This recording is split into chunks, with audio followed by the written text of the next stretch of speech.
进去，把锁打开，把锁拧到锁上为止。然后拿一个扁的工具，这边就是锁的锁芯片，下压，然后把锁再往外推，锁芯就出来了。现在来看一看这个宝马的锁芯和钥匙怎么匹配。首先把这个锁片拿出来，分为1、2、3，每个锁片上都有一个锁口，把它分类分出来。这个是分好的。然后这个呢是用来固定锁芯的固定片，这些呢是弹簧、钥匙、锁芯。我们先来看这个锁芯从什么位置开始配这个锁片啊？可以看见我们这个锁芯每一面有4个这样的小孔，4个这样的小孔。我们看到第一个，这个靠着插钥匙这个钩，第一个有圆孔的，我们给它做1。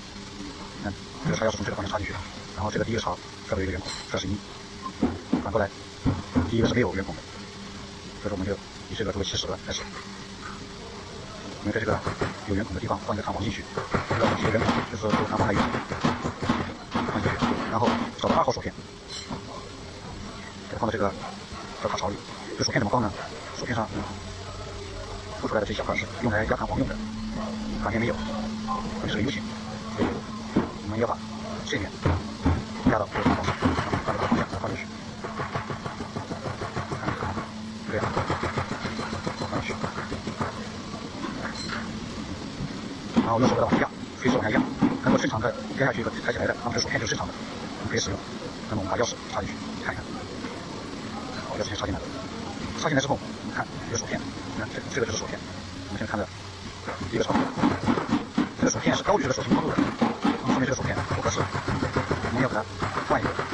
那么像这种情况的话，我们要给它换成3号锁片啊。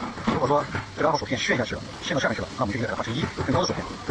如果现在它这种情况下是高于这个锁芯的这个平面的，那么我们需要换成一个很短一点的这个锁片进去，那就换3号。那我们把钥匙拔出来换3号。拔钥匙的时候要记住，要轻轻的把这个锁片防止它转动，用使劲压。钥匙拔出来，锁片拿出来，锁片拿出来之后弹簧还在里面。那么我们换成3号，随时给它往下按。如果像这种情况随时按不下去的时候，说明这个锁片卡在了弹簧这个台阶上，所以呢，要用手顶一下这边，就通过这个斜面顺着它的力量往下按，就下去了。好，按住，不用使劲按到吸气活的就行。然后插入钥匙。那我们现在看这个锁片和这个锁芯高度是一致的，那么就说明这个是对的。它就配好了第一个超硬锁片3号。那我们配第二个，第二个时候呢，第二个插入锁片是我们要翻转过来，弹簧从这边放的。那么配第二个的时候呢，我们要把钥匙拔出来，所以说我们需要有一个手挡住第一个锁片，防止钥匙拔出来之后它不是弹出掉了。